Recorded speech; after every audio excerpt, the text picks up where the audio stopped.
ఏ శుభకార్యానికైనా శుభారంభం.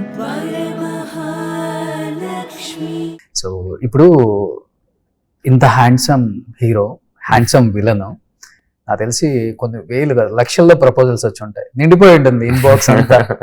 Mail, WhatsApp, Insta, Facebook అన్ని వాడతారా మీరు?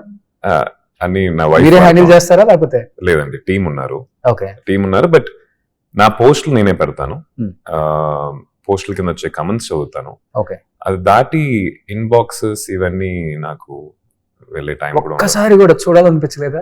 మన అంటే ఇప్పుడు వరకు సినిమా ప్రమోషన్స్ కామన్ మ్యాన్ అందరితో తిరిగిన అది ఒక్కసారిగా స్టార్ అయిపోయాడు. ఒక్కసారి మనకు కూడా అసలు ఏం మెసేజ్లు వస్తాయి చూసుకునే టైం, అంటే టైం పక్కన పెడితే చూడాలన్న క్యూరియాసిటీ, ఆ ఎక్సైట్మెంట్ కూడా ఎక్కువ ఉంటుంది కదా. అంటే ఎప్పుడైనా చేశారా? Balanced of another way Roshan. Every week కానీ at least twice in a month కానీ నేను I go out with nothing. I wear a mask. Car, bike ఏది లేకుండా పబ్లిక్ ట్రాన్స్పోర్ట్ యూజ్ చేస్తాను. నేను బస్లో వెళ్తాను. అవునా? అవును, ఐ గో. ఇప్పటికి ఐ గో. ఎలక్ట్రిక్ ట్రైన్లో వెళ్తాను, మెట్రోలో వెళ్తాను. వెళ్ళి ఐ గో. ఎక్కడికి వెళ్తున్నాను కూడా ఐ డోంట్ నో, బట్ నాకు వెళ్ళాలి. జనాల్లోకి వెళ్ళి జనాలతో ఉండి ఎగ్జిబిషన్స్కి వెళ్తాను. మాస్క్ పెట్టుకుంటే గుర్తుపట్టినోడు ఎవడు అసలు ఫస్ట్? అది కొంచెం గుర్తుపట్టుకో. వెరీ సింపుల్ హెయిర్ స్టైల్ చాలా, అది వెరీ మొత్తం చంద్రబంధన్. అంటే నేను ఈ ఇంటర్వ్యూలు, సినిమా షూటింగ్ ఉన్నప్పుడు హెయిర్ నీట్ గా సెట్ చేసుకొని కనిపిస్తాను, కానీ బయట చూసారంటే ఇంటర్వ్యూ ఇట్లా ఉన్నాను అని అనిపిస్తుంది. Very very I don't think too much about my what I wear, how I look. So Island Grounds లో చెన్నైలో every year they'll be exhibitions అనమాట. ఆల్మోస్ట్ 2-3 months ఉంటుంది. ఆ ఎగ్జిబిషన్స్ వెళ్ళడం నాకు ఇష్టం. నేను ఇంకా కొంతమంది ఫ్రెండ్స్ అప్పుడప్పుడు, లేదా I travel alone. So that way I'm connected to people. That way I know what is happening out side. Inbox అనేది సినిమా ప్రమోషన్స్ టైంలో ఏమైనా ట్యాగ్ చేసి మనకి మెసేజ్లు పంపిస్తారు కదా, దానికోసం చూసానే తప్ప మిగతా టైమ్స్ లో రెగ్యులర్ గా చూడను. సో ఎందుకు క్వశ్చన్ అడిగానంటే, ఇన్ని వేల మంది ప్రపోజ్ చేసి ఉంటారు కదా, వీళ్ళందరినీ కాదని వై నిక్కీ గారు నా లైఫ్ లో రైట్ పర్సన్, నా ఫ్యామిలీకి నాకు అనిపించింది ఎందుకు అంటే ఏమని చెప్తారు? I think for what she is Roshan. తను ఫస్ట్ గుడ్ ఫ్రెండ్, దాని తర్వాత ద బాండ్ దట్ తను ఫ్యామిలీతో తనకున్న బాండ్ కానీ, నా బ్రదర్తో తనకున్న బాండ్ కానీ, ఇట్ వాజ్ రియల్. ఒక బాండ్ని మనం ఇనిషియేట్ చేసి రావటం ఒకటి, అది maybe after point of time కొంచెం ఫేడ్ అవుట్ అవుద్ది ఆబ్వియస్లీ. కానీ ఈ బాండ్ వచ్చేసి it was real for me. నిజంగానే they started liking her and she started liking them. And very ఎట్లా అంటే వెరీ రెస్పాన్సిబుల్ షీ ఇస్. తన పని ఏంటి, తన ఏమేం చేయాలి అనేది చాలా నీట్గా మెయింటైన్ చేస్తూ, at the same time she is very fun loving also. And we travel together, చాలా ట్రావెల్ చేస్తాం.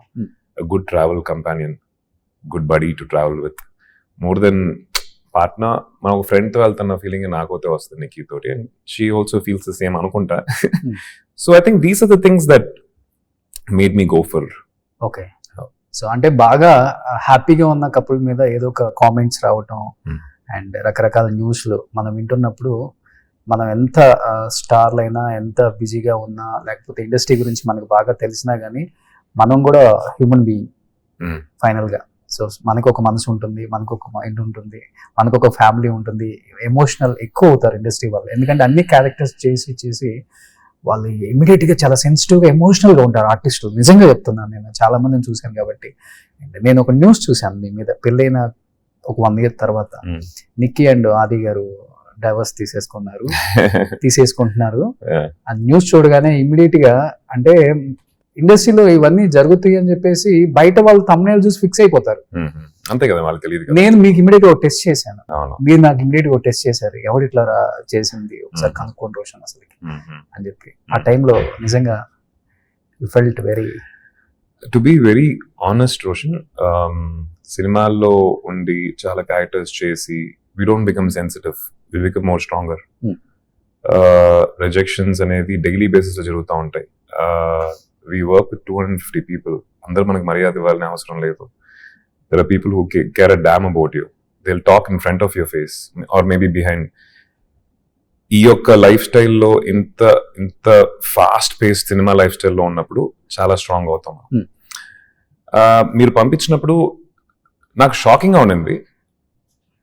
ఎవడు వీడు సంబంధమే లేకుండా రాశాడు కదా. ఒకవేళ ఏమైనా ఉంది అంటే రాయటం అనేది ఉంది, okay fine, you can, that's your, మీ హక్కు అది, because we are public personality. But సంబంధమే లేకుండా రాశారు ఎవరని చెప్పి I was curious to know who that was.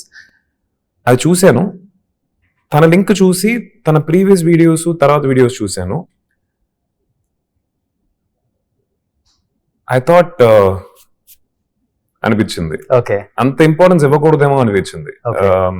ఎందుకంటే తనకు అంత ఇంపార్టెన్స్ ఇచ్చుకోడేమో నాకు తెలిసి. If is making a video sitting somewhere, దేని గురించి ఏమీ తెలియకుండా ర్యాండమ్ గా ఒకటి చెప్పాడంటే that person is not taking himself seriously. తన లైఫ్ అట్లా బ్రతికేస్తున్నాడు, వాడిని మనం ఎందుకు సీరియస్గా తీసుకోవాలి, ఎవరైనా సరే. At the same time critics, reviewers, positive critics, ఇవన్నీ I take it, I observe. వాళ్ళు రాసే దాంట్లో దెర్ ఇస్ సంథింగ్ మనం ఏమైనా నేర్చుకోవచ్చా, ఇవన్నీ ఉంటాయి. బట్ ఇలాంటి విషయాలు it's better you avoid. But మీరు చెప్పినట్టు టక్కున ఒక చిన్న హర్ట్ అవుతే ఉంటది, అది ఉండకుండా అయితే ఉండదు రోషన్. బట్ కొన్ని నిమిషాల తర్వాత అది దాన్ని దాటి వచ్చేస్తాం అంతే. సూపర్. సో ఇప్పుడు అఖండ 2లో విలన్ ఇదే ఎక్కువ సెన్సేషన్, బయట శబ్దం వినగానే మనోడు ఇంకో పెద్ద శబ్దం చేస్తున్నాడు అఖండ 2లో అని చెప్పేసి. బాలయ్య బాబుతో దబిడి దిబిడి ఆషామాషి ఉండదు. సో హీరో విలన్ అంటే వేరే రేంజ్ లో ఉంటుంది థియేటర్ లో. ఎలా ఉండబోతుంది మీ క్యారెక్టర్? అండ్ బోయపాటి గారు సరైన మిమ్మల్ని సరిగ్గా చూపించారు కాబట్టి మీరు అన్నారు కథ కూడా నేను సరిగా వినకుండానే ఎంటర్ అయిపోయాను, బట్ నాకు ఆ నమ్మకం ఉంది ఆయన మీద అన్నారు కాబట్టి ఎలా ఉండబోతుంది మీ క్యారెక్టర్? ఇప్పుడు దాకా చేసింది ఒకటే చాలా ఇంట్రెస్టింగ్ గా ఉంది రోషన్. చాలా చాలా ఇంట్రెస్టింగ్ గా ఉంది, వెరైటీగా ఉంది. నేను ఇప్పుడు దాకా అయితే చేయలేదు అలాంటిది. ఆడియన్స్ కి నచ్చుద్ది అనుకుంటున్నాను. కాన్సెప్ట్ గా అడిగెళ్ళి షూట్ చేస్తున్నప్పుడు నాకు తెలుసుకుంది ఏంటంటే ఈ సినిమా పెద్ద సినిమా అవబోతుంది, చాలా పెద్ద సినిమా అవుతుంది. అఖండ 1 కన్నా కూడా అఖండ తాండవం వచ్చేసి ఇంకా లార్జర్ స్కేల్లో ఉండబోతుంది. అండ్ బాలయ్య బాబు గారు, ఆయనతో వర్క్ చేయటం చాలా చాలా కొత్త అనుభూతి నాకు. ఆయన ఎనర్జీ సెట్కి వచ్చిన దగ్గర నుంచి అట్లా ఉంటాడు ఆయన. అది నేర్చుకోవాలి ఆయన దగ్గర నుంచి. Always a live wire. ఆయన ఎనర్జీ నాకు తెలిసి 100% నేను చూడలే ఇప్పుడు దాకా ఎవరిలో. అండ్ ఆయన షూటింగ్, ఒకవేళ ఆయన షూటింగ్ బ్రేక్ తర్వాత అయిపోయింది అనుకోండి, అట్లా వెళ్ళిన తర్వాత we can feel the difference. ఆయన ఆరా అక్కడ ఎనర్జీ లేదనేది మన ఆ లోటు కనిపిస్తుంది. Such a brilliant man. ఒక షార్ట్ టక్కని ఏదో ఒక కారణం కొద్దీ రాలేదు అంటే సారీ బాబు అంటారు. అది అనాల్సిన అవసరం లేదు ఆయనకి. నేను ఎవరిని బచ్చా కానీ నేను ఆ ఒక ఐ థింక్ మెచ్యూరిటీతో వస్తుంది, ఎక్స్పీరియన్స్తో వస్తుంది.